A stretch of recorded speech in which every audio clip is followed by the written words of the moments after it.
Ahmedabad cyber ક્રાઇમને મળી સફળતા. બનાવટી એકાઉન્ટ બનાવનારા 2 આરોપીની ધરપકડ. BFX ટ્રેડિંગ ડેલ્ટા એન્ટરપ્રાઇઝિસના નામે ખોલ્યું હતું એકાઉન્ટ. એકાઉન્ટમાં 4.87 કરોડના નાણાંની હેરફેર કરતા 2 ઝડપાયા. બ્રિજેશ પંચાલ અને ગિરીશ કોટેચાની ધરપકડ. જિગ્નેશ દલસાણિયાના કહેવાથી ટ્રેડ બજારના એકાઉન્ટ ખોલાવ્યાની કબૂલાત. દરેક એકાઉન્ટ ખોલાવવા માટે મળતા હતા 40,000. अलग अलग रोकाणकारों पास रोकाण करावी करता था छेतरपिंडी. के बे एक बैंक एकाउंट है, एक येस बैंक है અને એક ઉત્કર્ષ બેંક છે. એ બંને બેંક એકાઉન્ટ વિરુદ્ધમાં અલગ અલગ 5 સાયબર ક્રાઇમની ફરિયાદો જે છે ગુજરાત, પંજાબ, કેરલા વગેરે જગ્યાઓએ સાયબર ક્રાઇમની ફરિયાદો નોંધાયેલી છે.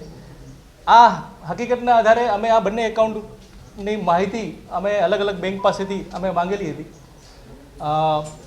અમારી તપાસમાં એ આવ્યું કે આ જે બંને એકાઉન્ટ જે છે એ BFX ટ્રેડિંગના નામથી આ બંને એકાઉન્ટ જે છે એ ખોલવામાં આવેલા હતા અને આ બંને એકાઉન્ટ જે છે એમના પ્રોપ્રાઇટર તરીકે બ્રિજેશ પંચાલ અને ગિરીશ કોટેચા આ 2 વ્યક્તિઓ જે છે એમની માહિતી અમને મળી આવેલી હતી.